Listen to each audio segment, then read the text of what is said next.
how do one become his own enemy? And what is enemy? Once we said enemy is the authority or a force or anything that tries to prevent you, stopping you from achieving your goal or purpose in life. That is enemy. Fine. Now let's look at when we are our own enemy, how we work ourselves down without identifying that we are the core value enemy to our own destiny. Many of us today are failing because of our own flesh, which is the greatest enemy that battles our lives. The first enemy we spoke about is our own house enemy. That one related to your own house people and the members, the siblings of your house. Now, this one is basically about you yourself. How can yourself fight against you? The flesh will try to prevent the will of the Holy Spirit. It is said that the spirit is against the flesh and the flesh is against the spirit. It means there are two enemies put together. But these two enemies can be friends and move together when they come into agreement, tolerance, understanding, and knowing the will of this and that. Then the two can connide together and move to achieve a purpose. Now our flesh is denying the right of the spirit. The spirit is willing to rule and lead perfectly, but the flesh has become a hindrance. And so in that matter, we are saying that the flesh is the own enemy to our own destiny. Believer getting me, don't get me wrong, get it right. Listen, we are our own enemy. How are we our own enemy? The flesh is always desiring for many things, which the spirit is not in alignment with. The flesh is operating the spirit down. The flesh will see something desirable, attractive, but that thing is not in collaboration with the will of the Holy Spirit or the Spirit inside you. The Spirit knows tomorrow, but the flesh is looking at what is around today. How are we our own flesh enemy? We are our own enemy when we desire fleshly things and the flesh is taking decision. Listen, let's look at some of the things. We are our own enemy in such a way that we even fail in many decisions we make. And we blame the enemies, which are the evil ones. We blame the witch. We blame the wizard. We blame the marine spirit. We blame the occult ground. We blame the dwarf spirit. We blaming the juju or idol spirit. We keep blaming many powers of the darkness. But if you are walking right with God, you don't fear anything. You don't even remember and mention those powers to be a hindrance to your destiny. Listen, this is the main reason why if I hear a man of God telling me that the devil has tried to tempt him, to cause him to fail, I call that man a downgraded or a failing or a fearful man or a man of God who does not understand the will of God. God is saying that when we are with him, he is in us, we are in him, there is nothing that can touch us. If you are walking right with God, there is nothing that can touch you. Was it not written in Joshua chapter 1? Was it not written in Joshua chapter 10? Joshua commanded sun to stand still. It wasn't the work of the flesh. It was the work of the spirit.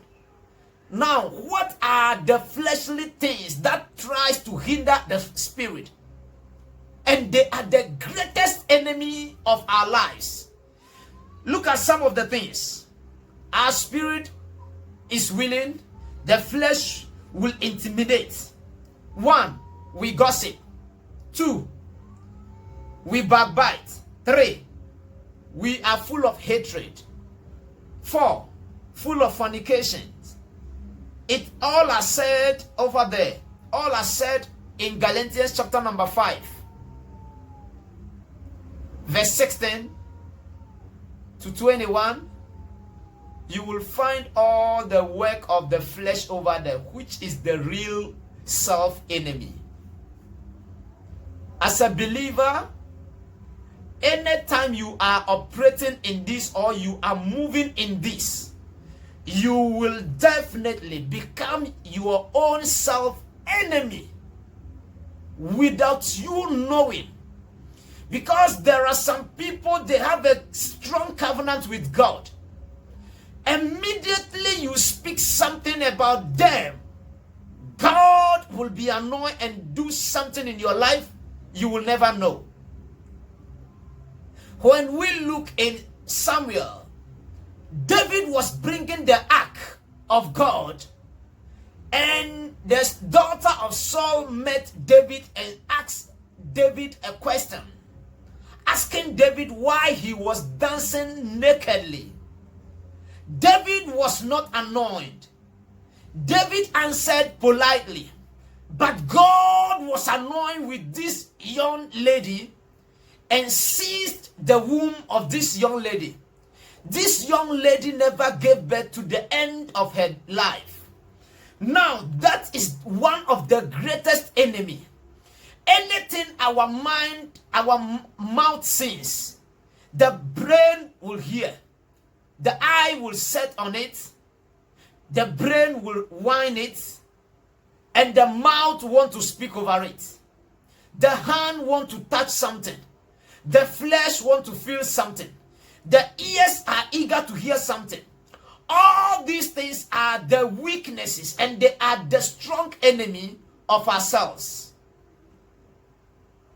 Listen, some even go ahead blaming the devil. Some go ahead blaming their families. Some go ahead blaming many authorities.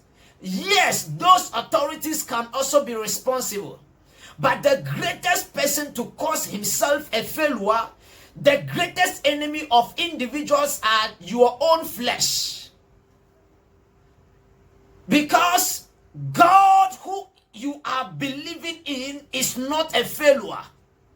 The God you are believing in does not tempt. He only tries. God tries the faith of individuals.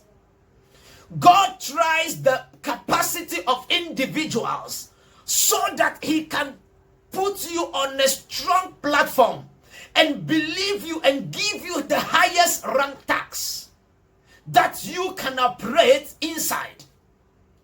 Now he tested Job and saw that Job was of a full capacity. God himself spoke to Satan, telling Satan about Job. Today we are in our own flesh and we cannot let God be proud of us.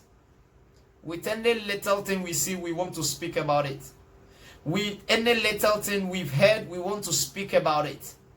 You will be a strong failure because I am a covenant child. Somebody is a covenant child. Somebody is also moving with a spirit. Now you gossip or you say something negative about me.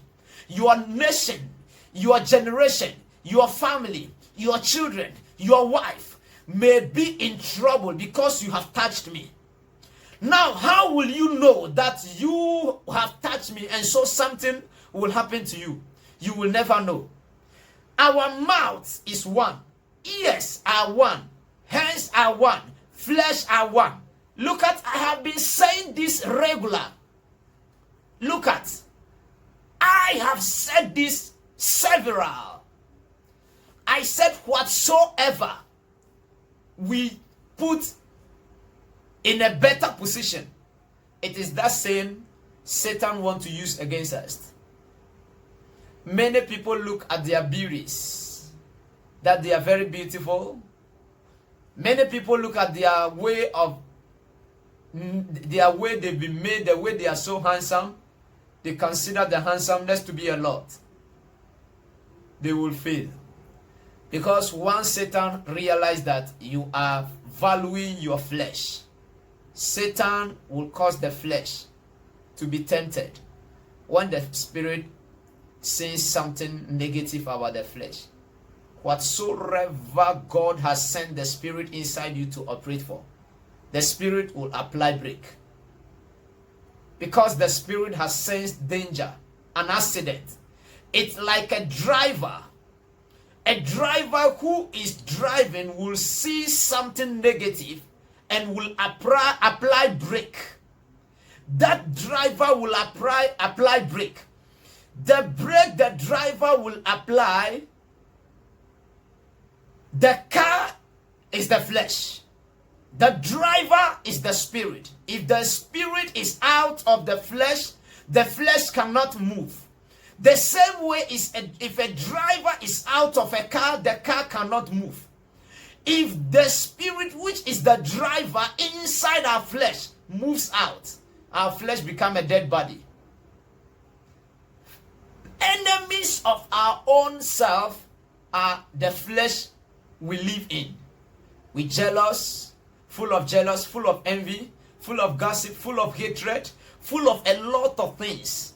But brother, sister, I tell you that, my brother, my sister, I am telling you that the spirit that are backing each individuals are so strong, and so you talk about them, and so if you speak about them, God may punish you, or the spirit they are possessing may punish you in negative way.